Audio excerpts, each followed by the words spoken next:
നമ്മളെല്ലാവരും വില കൂടിയ ചെരുപ്പുകൾ മേടിക്കാൻ വേണ്ടി കഷ്ടപ്പെടുമ്പോൾ ഈ ഒരു ചേട്ടൻ എൻ്റെ മുന്നിൽ നടക്കുന്നത് പുള്ളി കൊല്ലങ്ങളായിട്ട് ചെരുപ്പ് ഇട്ടിട്ടേ ഇല്ല. ചെരുപ്പിടാതെ മണ്ണിനെ സ്നേഹിക്കുന്ന ഒരു മനുഷ്യൻ.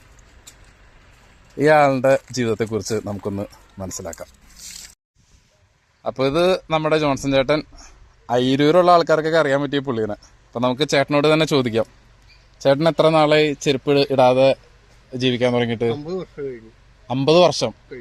50 വർഷം. എന്തുകൊണ്ടാണ് ചേട്ടൻ ചെരുപ്പ് ഇടാതെ? ആ, അല്ല, അപ്പൊ എന്ത് കണ്ടാ ചേട്ടൻ ചെരുപ്പ് ഇടാത്തത്? ചെരുപ്പ് എന്ന് പറഞ്ഞു കഴിഞ്ഞാൽ ഇതിപ്പോ മണ്ണില് ചവിട്ടി നടക്കാൻ നമ്മുടെ ആരോഗ്യം നിലനിർത്താൻ പറ്റും. അസുഖങ്ങൾ കുറഞ്ഞു കിട്ടും. ചേട്ടൻ അസുഖങ്ങളൊന്നുമില്ല? അസുഖങ്ങളൊന്നുമില്ല. പനി ആശുപത്രി പോയിട്ട് എത്ര നാളെ? പോയിട്ടില്ല. പിന്നെ മഴ പിടിക്കുമ്പോൾ ഒരു പനി വരുന്ന മാതിരിയുള്ള ഇത് കാലാവസ്ഥയുടെ വ്യത്യാസം കൊണ്ട് വരുന്ന ഒരു പനി.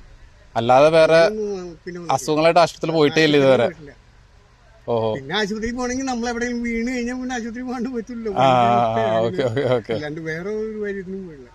ഓക്കെ. പക്ഷെ ചേട്ടന് ഈ ചെരുപ്പിടാൻ നടക്കണോണ്ട് വേറെ വീട്ടിലാ ഒരു കുഴപ്പമില്ല. വീട്ടില് മക്കളൊക്കെ ചെരുപ്പിടുന്നുണ്ടോ? മക്കളൊക്കെ ചെരുപ്പിടുന്നുണ്ട്. Okay okay. ചേട്ടന് പുതുതലമുറയോടൊക്കെ എന്തെങ്കിലും പറയാനുണ്ടോ? ഒരു ഇതില്ല. ചെരുപ്പ് ഉപയോഗിക്കാണ്ടിരിക്കുക എന്നാണ് എന്റെ അറിവ്. മറ്റൊരാളെ ചെരുപ്പ് ഇടിച്ചാൽ നടന്നാൽ ആരോഗ്യത്തിന് ഹാനികരമാണെന്നാണ് പറയുന്നത് ചെറുപ്പകാലത്ത്. അപ്പൊ ഒരു 10 വയസ്സ് കഴിയുമ്പോ ഇങ്ങനെ പരീക്ഷിച്ചാൽ നല്ലതായിരിക്കും. നമുക്ക് ഈ പ്രത്യേകിച്ച് ഇവിടെയൊക്കെ പറമ്പൊക്കെ ഉള്ളവർക്ക് ശരിക്കും പറമ്പിലൊക്കെ പിള്ളേർ ചെരുപ്പിടാതൊക്കെ കളിക്കുക. പ്രതിരോധ ശക്തിയൊക്കെ ഇപ്പൊ കൂടുതലായിരിക്കും ചെരുപ്പൊക്കെ ഇടാൻ നടന്നു കഴിഞ്ഞാലല്ലേ. ജോൺസേട്ടാ, അപ്പൊ കാണാം.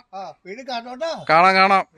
അങ്ങനെ ഞങ്ങളുടെ വീട്ടിലെ പണി കഴിഞ്ഞ് ജോൺസേട്ടൻ അടുത്ത പണിക്കായിട്ട് ജോൺസേട്ടൻ നടന്നു. അപ്പോൾ നമുക്ക് കാണാം.